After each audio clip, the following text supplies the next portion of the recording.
성도 여러분들 안녕하십니까? 12월 11일 일요일 이 아침에 새벽기도에 함께 하신 여러분들을 환영합니다. 저는 세리토스 교회를 섬기는 김희상입니다. 이제 함께 기도하시고 시작하도록 하겠습니다. 하늘에 계신 아버지 하나님, 이 아침에 우리에게 생명 주시고 또 주님의 말씀을 가지고 교훈을 삼으며 이 하루의 삶을 열어가게 하시니 감사를 드립니다.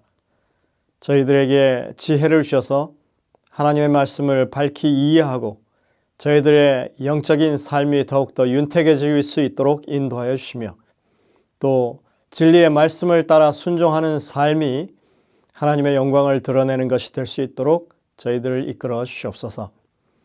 이 아침에 주의 성령께서 우리와 함께 하시고 우리의 심령마다 역사하셔서 하나님의 말씀이 분명하게 증거되게 하시고 또 깨우쳐지고 우리의 삶의 부분이 될 수 있도록 인도하여 주옵소서.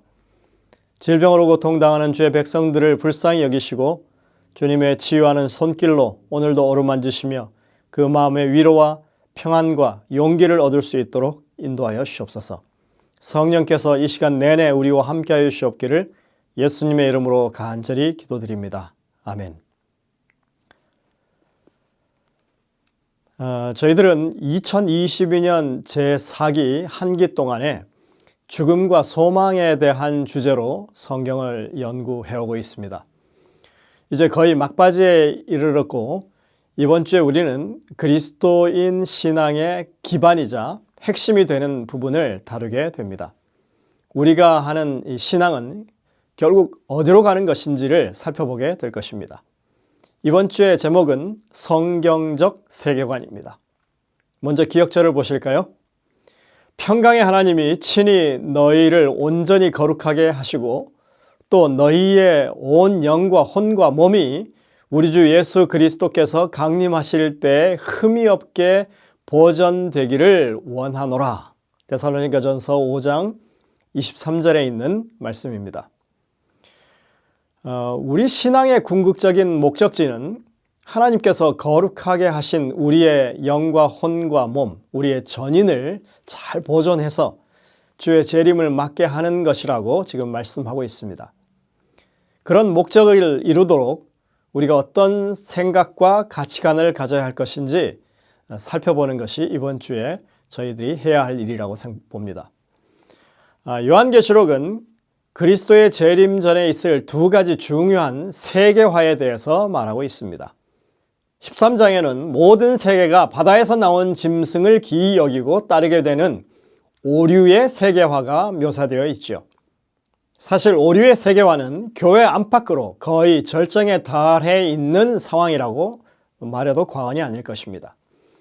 교회 입장에서는 다른 말로 하자면 교회 세속화라고 할 수도 있겠습니다. 교회가 영적인 것보다는 물질적인 것에 더 가치를 두고 신앙을 추구하는 모습인 것입니다.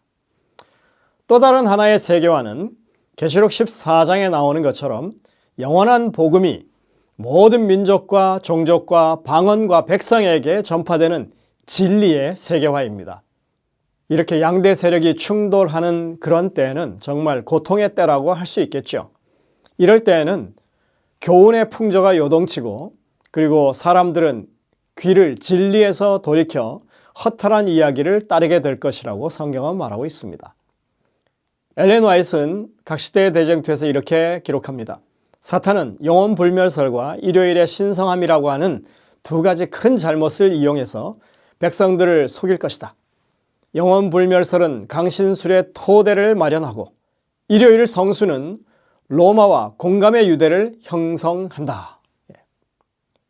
이번 기회에 죽음을 주제로 한 성경적인 가르침에 우리가 집중하면서 새롭게 이해하는 부분이 있다면 그것은 이것이 단지 교리의 영역이 아니라 어떤 영의 지배를 받느냐 하는 우리의 실생활에 관한 부분이라고 하는 사실입니다. 우리가 지옥 교리를 살펴보면 지옥이 없다고 할 때 펄쩍 뛰는 사람들이 있죠. 지옥이 없는데 우리가 뭐하러 이런 희생을 해가면서 신앙을 하느냐 하는 식의 반응을 보입니다. 천국과 지옥이라고 하는 이 당근과 채찍, 보상과 형벌이 없이는 기독교 신앙이 별 설득력이 없다는 그런 얘기입니다. 무시무시한 지옥 없이 단지 하나님을 믿고 따르는 것이 옳기 때문에 그렇게 하는 것이라고 하는 것을 사람들은 교인들의 영악함을 모르는 너무나 순진에 빠진 생각이라고 그렇게 말하는 것입니다. 당장 실제적인 유익이 없으면 진리를 따르겠느냐 하는 것이죠. 신앙이 일종의 거래와 계산의 수준으로 전락해 있는 것입니다. 그런 차원에서 교리를 바르게 이해한다고 하는 것은 어떤 믿음을 가지고 사느냐 하는 것이고 우리의 삶을 꼴짓는 결정적인 요소가 될 수 있는 것입니다.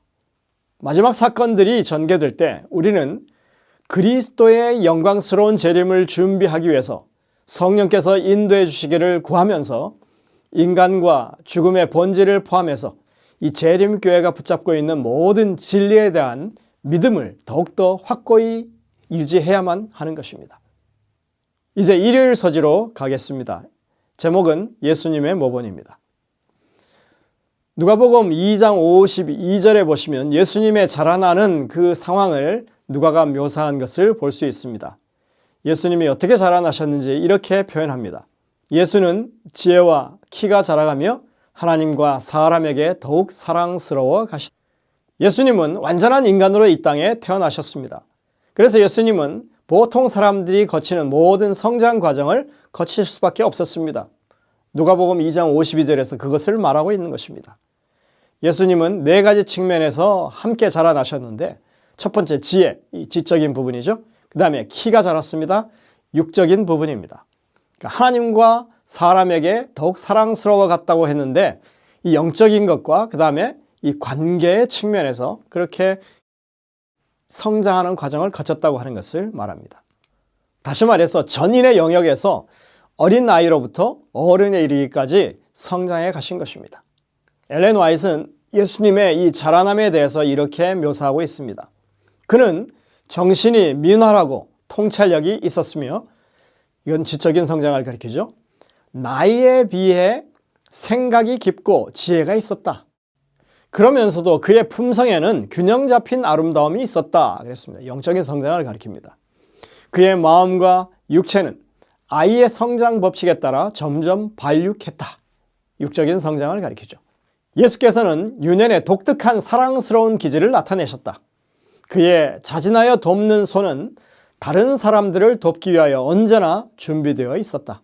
그는 아무것도 침해할 수 없는 인내와 결코 고결함을 희생시키지 않는 진실성을 나타냈다. 원칙에는 반석과 같이 확고해야 했지만 그의 생애는 이기심 없는 인정을 드러내셨다.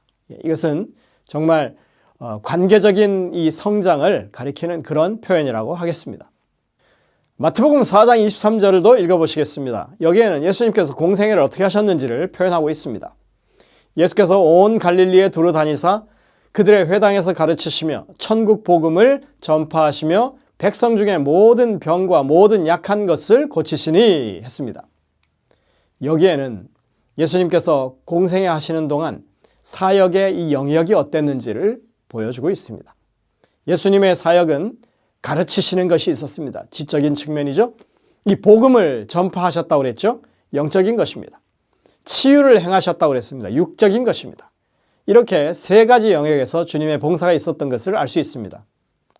이것을 통해서 우리는 예수님께서 행하셨던 것처럼 이 세 가지 영역의 사역을 효과적으로 수행할 수 있는 그런 지혜를 얻을 수 있다고 생각됩니다. 우리가 흔히 이 성장의 3대 요소를 말할 때 지적, 영적, 육적인 성장을 말해왔습니다. 그래서 3육이라고 불렀죠. 그런데 오늘은 거기에다가 이 관계적인 요소를 하나 더 추가하고 있습니다. 기존의 3대 요소는 이 개인의 내적인 성장을 향한 그런 표현들이지만 추가되어진 이 관계라고 하는 요소는 외부와의 연결을 나타내는 그런 말입니다. 지적, 영적, 육적인 성장이 결국은 다른 사람과의 좋은 관계로 이어지도록 그렇게 해야 한다고 하는 말이죠. 우리의 신앙, 영적인 성숙이 결국은 관계 중심적인 것이 되어야 한다고 하는 말씀입니다. 인간은 통합적인 존재고 동시에 분리될 수 없는 존재라고 하는 것을 우리가 바르게 인식한다면 신앙을 영적인 영역에만 가둬두어서는 안 되는 것입니다. 진리는 분명히 사람의 존재 전체, 살아있는 모든 날들, 그리고 삶의 모든 차원을 다 아우르는 것입니다. 인간의 육체적인 요소와 영적인 요소는 매우 강력하게 연결되어 있기 때문에 절대로 분리해서 생각할 수가 없습니다. 타락한 존재들로서 우리가 예수님에 대해서 묘사된 것과는 똑같이 그렇게 될 수는 없지만 우리는 하나님의 은혜를 힘입어서 예수님을 닮기 위한 최소한의 노력을 해야 하는 것입니다. 왜냐하면 사람에게서 창조주의 형상을 회복시키는 것, 다시 말해 이 지덕체의 발달을 증진시켜서 사람으로 하여금 창조하던 당시에 완전한 상태로 돌아가게 하는 것이 이 구속 사업이 목적하는 것이기 때문에 그렇습니다. 그러니까 여기에 관계 회복이 반드시 강조되어야 하는 것입니다. 여러분들, 이 인류의 타락이 결국은 관계가 깨어졌기 때문에 이렇게 된 것 아닙니까? 하나님의 기별을 바르게 이해하게 될 때 우리는 다른 사람들과 바른 관계로 이어진다고 하는 것이 바로 우리가 가지고 있는 율법의 이해입니다. 율법은 그 자체로서 하나님과 우리가 바른 관계에 놓여지고 나아가서 타인과의 바른 관계가 놓여지도록 그렇게 만드는 것입니다. 그것이 우리가 반드시 기억해야 할 부분인 것입니다. 이것이야말로 하나님께서 재림을 위한 준비로서 율법을 바로 회복시키시고 안식일을 깨우치시면서 당신의 백성들에게 행하고자 하시는 일이라고 하는 것입니다. 우리가 흔히 예수님을 닮아가자고 말할 때 우리는 관계의 중요성을 간과합니다. 오늘 하루 예수님을 닮은 말과 생각과 행동을 하기 위해 노력하는 여러분들이 되시기를 간절히 바랍니다. 우리의 삶이 그렇게 되도록 도우시는 하나님의 은혜를 계속 간구하게 되시길 바랍니다. 엘렌 화이트는 그리스도인 삶의 본질, 즉 죄된 인생의 근본적인 변화에 대해서 아주 자주 언급했었죠. 오늘 영감의 교훈, 이 실물교훈 162쪽을 읽고 마치도록 하겠습니다. 구속사업은 새로운 창조이다. 구속사업은 사람이 상상하기 어려운 결과를 가져온다. 그리스도의 능력에 이끌린 죄인이 십자가 앞에 나아가 부복할 때 그는 새로 창조함을 받는다. 그는 새 마음을 받아 그리스도 예수 안에서 새로 지음을 받게 된다. 그리고 더 요구할 것이 없는 거룩함을 입게 된다. 하나님은 예수 믿는 자를 의롭다 하시는 분이시다.